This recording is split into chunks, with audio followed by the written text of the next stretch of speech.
Welcome to Legacy Conversations, a channel where we preserve military memories and history.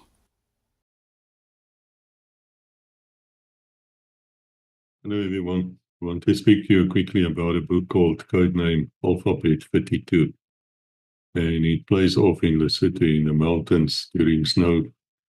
But what's interesting in this book is we also discuss the Allied war crimes during the Second World War. Now, when I grew up, of course, there were no such thing. I mean, no one ever admitted that the Allies could have done anything wrong.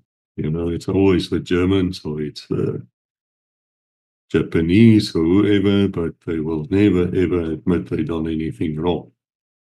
Because we simply don't do such things, apparently.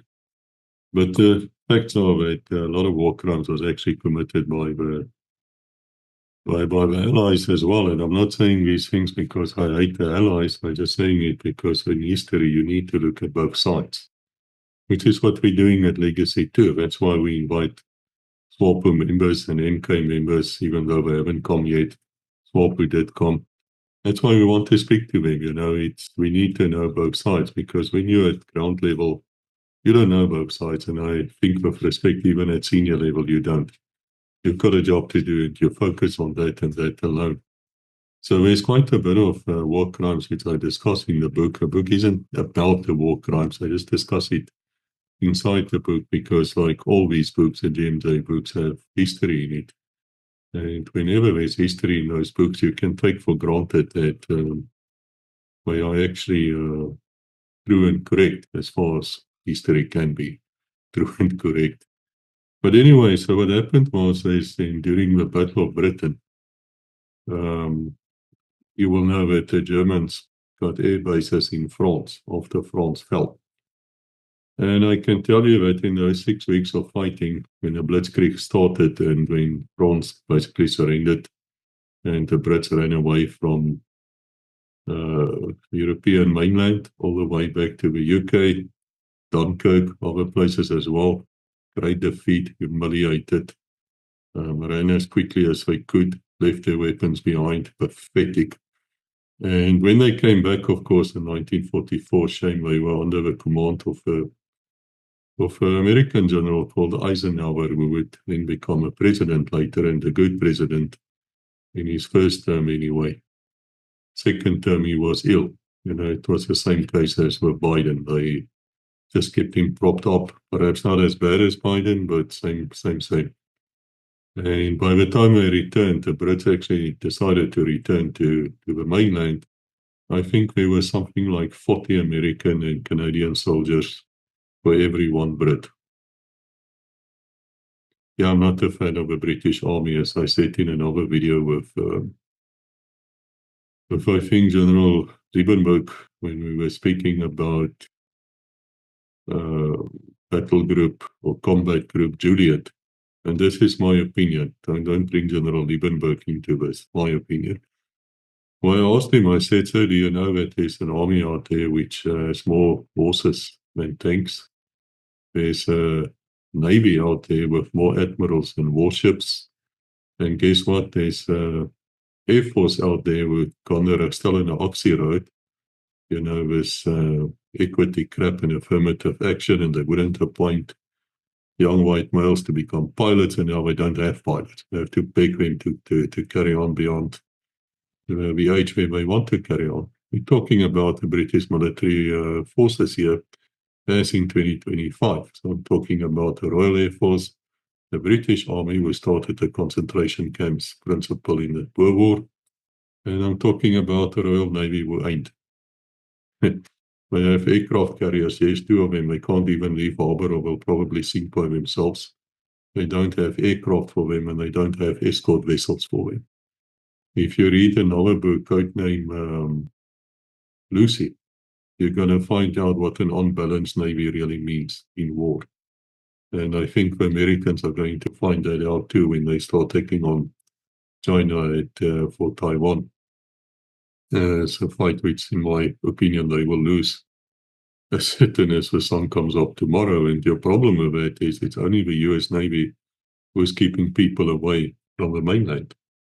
Because as that fake Jesuit President Donald Trump, as he said, there's a big, beautiful ocean, between Russia and as well as the rest of the world, between America and Russia, and he means probably China as well, if you can think that far.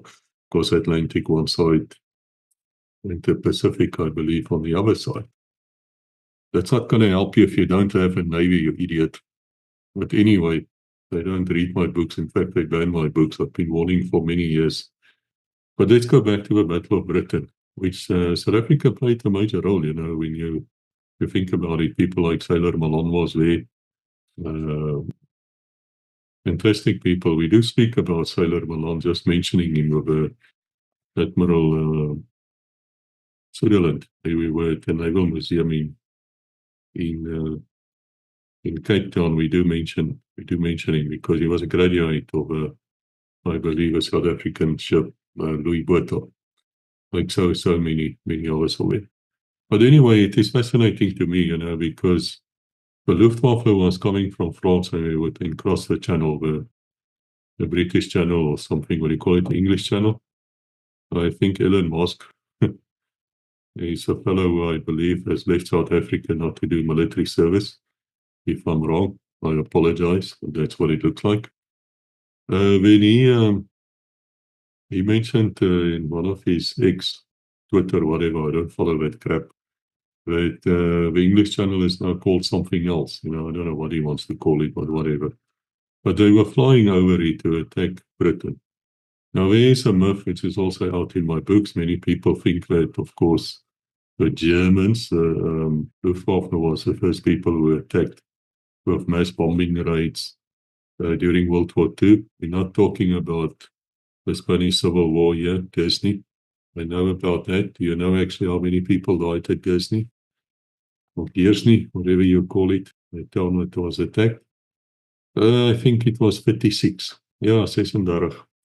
But you know what? If you listen to Western media, you would think there were 10 million who died that day. It's ridiculous.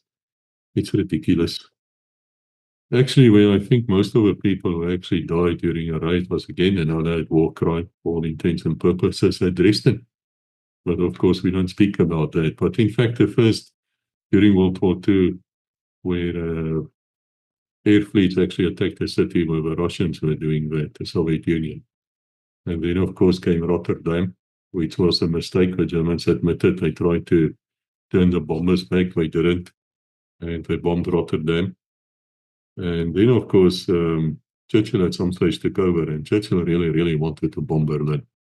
Why? Because he needed something. I mean, he had nothing left.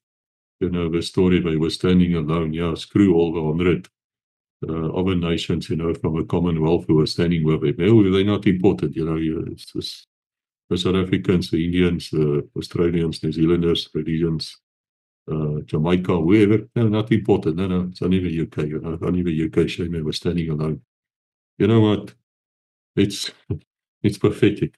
Unless, of course, you say you're talking a bit wider and you're saying, no, well, guys, what we actually mean is that the Commonwealth and the UK were standing firm. I have no problem with that.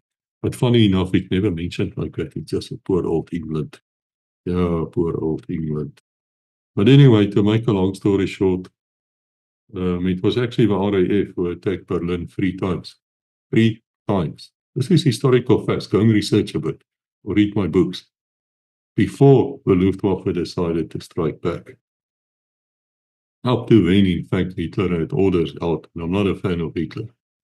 Remember my story with my Jewish grandmother and my wife's family, when and where books. I haven't seen that, please go and look at it. I'm not a fan of Hitler. But historically, Hitler actually forbade the Luftwaffe to attack Britain in bombing raids because he had some kind of liking in the English. I don't know why, but he did. It's very strange. It's almost another strange thing in life is that almost all of these dictators, virtually all of them, you mentioned all of them, are Roman Catholics. Why is that? Why is that? I don't know. I have to find out. Read my books and find out. But anyway, don't know anything about Catholics either. I'm just again mentioning a fact to you. It was RAF who attacked Berlin. And then Hitler made that famous speech where he said, "We will destroy you. We will come back with multiple time war bombs." And then, of course, he tried that. And Churchill was so happy about this because he thought this would bring him, sympathy points and brownie points in the US of A. That's the second beast of the Bible. And he thought that they're going to feel sorry for him and then they're going to help him. That's basically what was Churchill's plan. And of course, we know it succeeded in a certain way. It took a while. It's a debate for another time. But the fact is, the Luftwaffe had to cross the English Channel. And it was that great fighter aides, General Adolf Gallant, who recommended that they need to put like little lifeboats in the channel. And then the idea would be is if you're shot down or you have to make an emergency landing, just land close to this thing, which is completely marked with red crosses and completely stocked with food, things like that.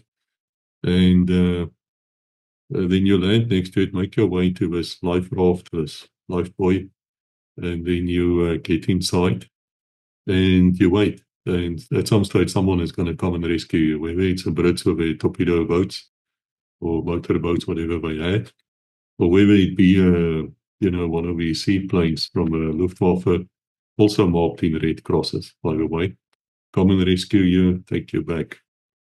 Now, fascinating is that the poor RAF people only had a life jacket. They go down over the ocean, it's the end, basically, because you can't keep warm. Well, even at that stage, the Germans, the Luftwaffe was, I would say, the pride of a Nazi force, besides the SS, of course, the Waffen-SS. They were superbly equipped. They had little dinkies. They had like survival gear. They had like dye, which you could throw in the water and make screen, and you can see the guys from far away. Sadly, this also brought on the experiments in the camps, where they started freezing people in water to death to see the effects of that. The big argument started whether you should use the results of those tests, those inhuman tests. I understand the doctors were executed later for doing that, but that's where it comes from. And yes, all the Western countries then started using those tests. But the fact of the matter is, they had the system set out, and the Brits followed always late, of course, with their own little, looked like little rowboats with a hot on it or something, which they put somewhere. But even then, they tried to save these flyers. If you can imagine, it takes time and money to train a pilot. Luftwaffe was not that trained, well trained, by the way. They couldn't navigate. That's one of their major problems, especially the single seater, like fighter pilots, were not really trained to fly at night or to navigate. Well, the Brits, of course, all of them were. You have to give them credit for that. But anyway, this system was going on. And then came Winston S. Churchill. It's so fascinating to me that these days everybody wants to be Churchill. You take that clown of Ukraine and everybody talks, this is the new Churchill. And every single prime minister in the UK is like, he's the new Churchill, he's the man who's going to save it. You know what? You should really read the J books. You'll find out about Winston Churchill. And I might make an episode on it where we talk about Winston Churchill and the other side of this idiot who got lucky. This guy, as far as I'm concerned, is a war criminal who really should have been executed after the war, but sadly he wasn't, and he lived on to create even more nonsense. And he came out. This is one of the reasons why I say he's a war criminal. He actually ordered the RAF to shoot down these Red Cross aircraft, who's coming in to save both sides. Not only Germans, not only Italians were also there, both sides. If they come to this rescue buoy and there's RAF people in, they would just take them out and take them as prisoners of war. And that's how it worked. And the same would happen in reverse. If a Luftwaffe pilot finds himself on one of the British rescue boys, then and the Brits arrive, and of course they would stock up the place again with water, chocolates, cold drinks, whatever they need, food, medicines, whatever. But they would take this guy prisoner. So it was like a gentleman's agreement. And then came this Winston Churchill, and he had the following argument. He says, look, these guys did not actually surrender yet. So therefore, we're still enemy combatants, even though they're in a Red Cross aircraft. And we had no peace treaty with each other or peace, for a few hours for them to rescue these people. Nothing like that. Therefore, the Geneva Convention say nothing about shoot them down. They are still enemy combatants. Guys, this will not stand in court because the intention of a Geneva Conventions, as well as where they talk about Red Cross or Red Crescent, is you don't shoot at it. End of story. There is nothing further to say about it. It's a war crime. And did it happen? Yeah, actually, of course it happened. In July 1940, HE-59 was shot down near Deal, which was in Kent. And luckily the crew survived and they got hold of them, and in their logbooks they did note that they made some entries of what they've seen there from an intelligence viewpoint, which they should not have done, to be honest. But the fact is, and now I'm putting my attorney's cap on, when the RAF shot down that Red Cross aircraft, did they know at that stage that they might have had a double row as an intelligence gathering aircraft, which they didn't, but according to the logbooks, they did make some notes. Did they know that? The answer is no, they didn't know that. That they found out afterwards. So there goes your argument again. This fellow Winston Churchill, so far as we know, is the only person in the world, UK Prime Minister, but no one else did it. Not Hitler, not Mussolini, not even that 53-degree Freemason Roosevelt.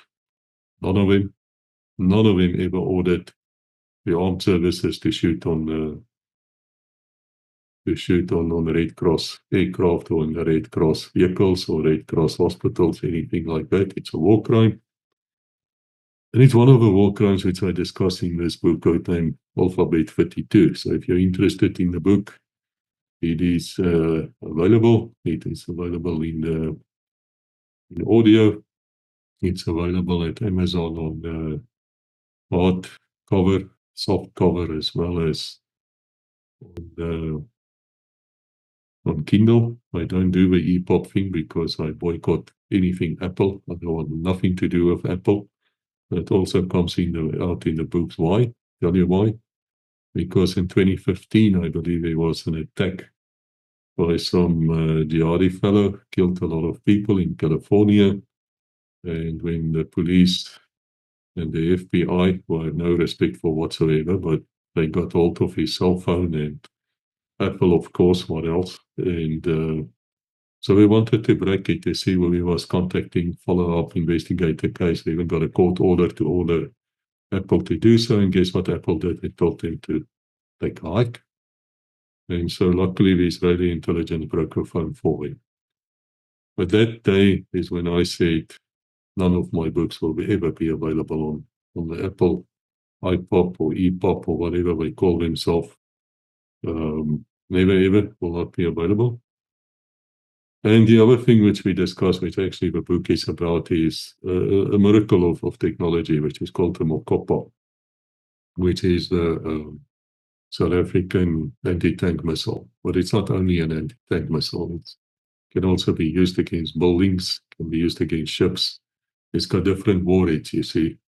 And it is fantastically good. In fact, it is rated by Janes, not me, Janes, rated to be the best anti-tank missile in the world at the moment.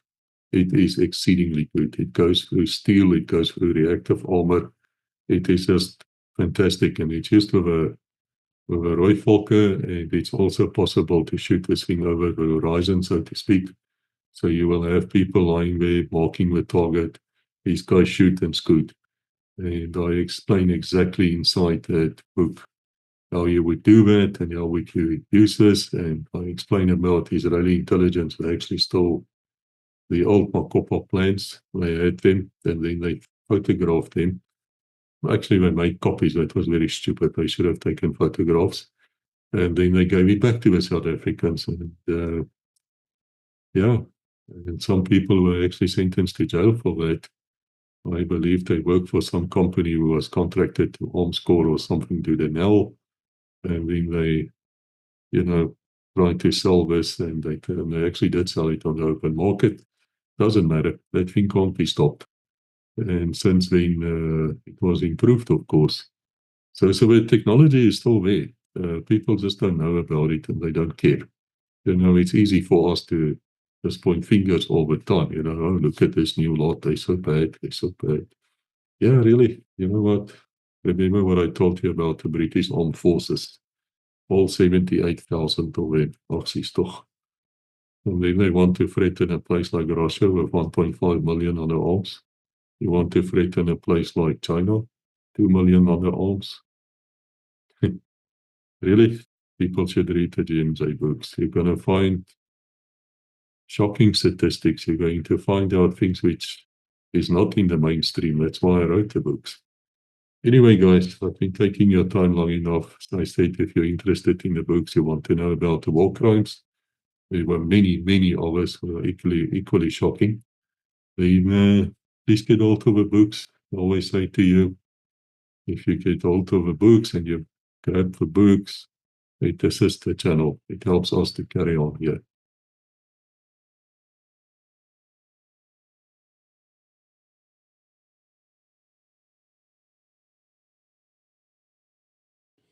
Thank you for watching. Please like, subscribe, and ring the bell to receive notifications.